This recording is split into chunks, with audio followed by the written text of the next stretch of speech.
नमस्कार दोस्तों। आज हम बनाएंगे गुड़ और तिल के सुपर टेस्टी लड्डू। मकर संक्रांति के अवसर पर बनने वाले तिल और गुड़ के ये लड्डू ना सिर्फ स्वादिष्ट होते हैं बल्कि सेहत के लिए भी बहुत ही फायदेमंद होते हैं। तो गुड़ तिल के बने ये लड्डू सर्दियों में आपको रखेंगे एकदम फिट, वार्म और एनर्जेटिक। और इस लड्डू को बनाना भी एकदम ही आसान है। तो चलिए बनाते हैं इस टेस्टी लड्डू को। इसे बनाने के लिए लेंगे हम सबसे पहले सफ़ेद वाली तिल। तो हमने तिल 500 ग्राम ली हुई है और इसे खूब अच्छी तरीके से साफ कर लेंगे, क्योंकि इसके अंदर छोटी छोटी कंक्रीट टाइप की होती है। तो इसे खूब अच्छी तरीके से साफ कर लें। साफ करने के बाद एक मोटे तले की कढ़ाई में डालकर तिल को गुलाबी होने तक भूनेंगे धीमी धीमी आंच पर। तो तिल को भूनते वक्त फ्लेम को धीमी ही रखें ताकि तिल जलने न पाए। अगर जल्दी जल्दी भून देंगे तो तिल जल जाएगी और कड़वी हो जाएगी, फिर लड्डू का टेस्ट अच्छा नहीं आएगा। इसलिए धीमी धीमी आंच पर 4 से 5 मिनट तक भूनें। आप देखेंगे कि धीमे धीमे तिल गुलाबी होने लगेगी, फूलने लगेगी। और जब तिल से चटकने की आवाज़ आने लगे बस गैस को कर दे बंद। इस तरीके से गोल्डन कलर आने तक तिल को भून लेंगे। फिर इसे किसी थाली में निकाल लेंगे ताकि ये जल्दी से ठंडी हो जाए। तो तिल मेरी काफ़ी अच्छे से ठंडी हो चुकी है और तिल ज़्यादा मात्रा में है, तो इसे हम 2 बार में पीसेंगे। तो एक ब्लेंडर जार में लेकर के क्या करेंगे कि आधे तिल पहले ब्लेंडर जार में डाल लेंगे और जितनी तिल डालेंगे उतना ही गुड़ भी तिल के साथ में ले लेंगे। तो तिल को हम 2 बैच में पीसेंगे, इसलिए हमने आधी तिल ली हुई है। तो तिल की मात्रा में ही गुड़ भी डाल लेंगे और इसे पल्स मोड पर दरदरा सा कर लेंगे। तो पीसने के बाद आप देख सकते हैं इसका टेक्सचर इस तरीके से आप देखेंगे दरदरा सा टेक्सचर होना चाहिए। तो आप मिक्सर में देख सकते हैं कि तिल भी इसमें दिख रही है और गुड़ भी दरदरा सा दिख रहा है। बस पल्स मोड पर 4 से 5 बार मिक्सी को चला देंगे तो इस तरीके से एकदम दरदरा सा तिल और गुड़ का मिक्सचर तैयार हो जाएगा। अब इसे एक थाली में निकाल लेंगे। तो हमने दोनों ही बैच पीस करके तिल और गुड़ का मिक्सचर तैयार कर लिया हुआ है। तो मिक्सी से निकालने के बाद इसे हाथों से थोड़ा सा चला देंगे ताकि ये एक सा हो जाए। तो मिक्सचर आप देख सकते हैं एकदम परफेक्ट सा तिल और गुड़ का मिक्सचर तैयार है। अब लड्डू में डालने के लिए हम थोड़े से काजू और बादाम को फ्राई करेंगे। आप चाहे तो बगैर काजू बादाम के भी इस लड्डू को बना सकते हैं, खाली तिल गुड़ के मिक्सचर के साथ में ही। लेकिन थोड़ा सा ड्राई फ्रूट डाल देने से इसका टेस्ट और भी ज़्यादा अच्छा आएगा। तो क्या करेंगे कि आँच पर एक कढ़ाई में 1 बड़ा चम्मच घी डालेंगे और घी में काजू बादाम को फ्राई कर लेंगे। तो काजू और बादाम दोनों को साथ ही साथ में मिक्स करके फ्राई कर लेंगे, क्योंकि अलग अलग करेंगे तो ज़्यादा वक्त लग जाएगा। और दोनों चीज़ों को मिक्स करके भी इसे फ्राई कर सकते हैं। बहुत ही अच्छे से ये फ्राई हो जाती है।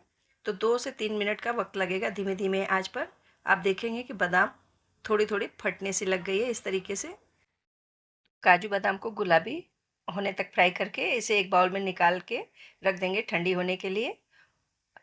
तो जब तक काजू बादाम ठंडा होगा तब तक हम क्या करेंगे कि आधा कटोरी किशमिश को भी फ्राई कर लेंगे। तो उसी कढ़ाई में जो घी बचा हुआ है उसी में किशमिश को डाल करके फ्राई कर लेंगे। तो किशमिश को भी बस चलाते हुए 2-3 सेकंड में ही आप देखेंगे कि किशमिश फूलने लगी है। जब किशमिश फूलने लग जाएगी, सारी किशमिश अच्छी तरीके से फूल जाए, तो बस इसे भी तुरंत ही निकाल लेंगे एक बाउल में और किशमिश को भी रख देंगे ठंडा होने के लिए। तो काजू बादाम और किशमिश तीनों चीज़ें तैयार हो गई है। अब हम क्या करेंगे कि उसी मिक्सी जार में जिसमें कि हमने तिल और गुड़ पिसा हुआ है उसी में डाल देंगे काजू बादाम को। और काजू बादाम को डाल करके इसका भी दरदरा सा पाउडर तैयार कर लेंगे। तो लड्डू के लिए बादाम काजू का भी पाउडर तैयार हो गया है और साथ में गुड़ और तिल का मिक्सचर भी हमने तैयार रेडी कर लिया है। अब क्या करेंगे कि उसी कढ़ाई को आँच पे रख लेंगे। इसके लिए हम मोटी ही तले की कढ़ाई लेंगे। तो हमने जिसमें तिल भुनी हुई थी उसी कढ़ाई को ही मैं यूज कर रही हूँ। इसमें हमने 2 चम्मच देसी घी डाला हुआ है और बस जो ही घी पिघलने लग जाए इसके अंदर गुड़ और तिल वाला मिक्सचर डाल करके बस फटाफट से इसे मिक्स करेंगे। तो ये काम हमें कढ़ाई की गर्माहट से ही करना है, नहीं तो होगा क्या कि गुड़ मेल्ट होने लगेगा और कढ़ाई में चिपकने लगेगा। तो इसे हमें मेल्ट नहीं करना है, बस कढ़ाई की गर्माहट से तिल और गुड़ के मिक्सचर को अच्छे से मिला लेना है और गैस की फ्लेम को बंद कर देना है।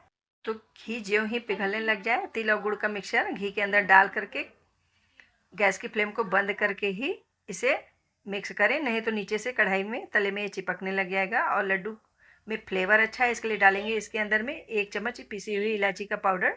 इलायची का पाउडर डाल करके खूब बढ़िया से मिला लेंगे और मिलाने के बाद इसके अंदर जो काजू बादाम का पाउडर जो पीस करके तैयार किया हुआ था उसे मिला लेंगे। तो तिल गुड़ के मिक्सचर में काजू बादाम के पाउडर को अच्छे से मिला लेने के बाद जो किशमिश को तल के रखी हुई है, किशमिश को भी मिला लेंगे। हमने आँच एकदम बंद की हुई है। कढ़ाई की गर्माहट से ही सारा मिक्सचर को अच्छे से मिक्स कर लेना है ताकि लड्डू अच्छी तरीके से बन सके। तो देखिए मिक्सचर बिल्कुल ही परफेक्ट तैयार हो गया। थोड़ा थोड़ा सा मिक्सचर हाथ में लेंगे और दबा दबा कर गोल गोल लड्डू बना लेंगे। तो एकदम बढ़िया से ये लड्डू बनके तैयार हो गए हैं। तो अब इस लड्डू को मैं तोड़ के भी आपको दिखा रही हूँ। बिल्कुल ही दानेदार लड्डू बनके तैयार हुए हैं। इसी तरीके से हम थोड़ा थोड़ा पोर्शन मिक्सचर का हाथ में लेंगे और दबा दबा करके गोल गोल इसका लड्डू बना करके सारे ही मिक्सचर का लड्डू बना लेंगे। तो बस थोड़ा थोड़ा मिक्सचर हाथ में लेते जाएं और दबा दबा करके लड्डू को बांधते जाएं। तो ये लड्डू एकदम टूटेंगे नहीं। तो हमने सारे ही लड्डू बना करके तैयार कर लिए हुए हैं। एकदम परफेक्ट लड्डू बन करके तैयार हुए हैं। तो जब आप भी लड्डू को बनाते वक्त मिक्सचर को कढ़ाई में गर्म करके बनाएंगे तो इस तरीके से एकदम बढ़िया से लड्डू बंधेगा। अगर मिश्रण ठंडा रहेगा तो लड्डू इसका टूटने लग जाता है। बस इसी वजह से घी थोड़ा सा कढ़ाई में डालने के बाद सारे मिक्सचर को डाल करके तभी लड्डू को बनाएं तो एकदम परफेक्ट लड्डू बनके तैयार होंगे। तो दोस्तों आप भी गुड़ और तिल की ये हेल्दी लड्डू को ज़रूर ही ट्राई कीजिए और बताएं कि आपके लड्डू कैसे बने। और इन्हें पूरी तरह से ठंडा होने के बाद किसी एयर टाइट डब्बे में रख के 1 महीने तक आप इसे खा सकते हैं। तो गुड़ तिल के बने हुए ये लड्डू इम्यूनिटी तो बढ़ाते ही हैं, साथ ही बॉडी को वार्म भी रखते हैं। बच्चों से बुजुर्गों तक सबके लिए बहुत ही फायदेमंद होते हैं। रेसिपी पसंद आई तो वीडियो को लाइक करें, शेयर करें और चैनल को सब्सक्राइब जरूरी करें। तो फिर मिलते हैं नेक्स्ट रेसिपी के साथ। Thank you.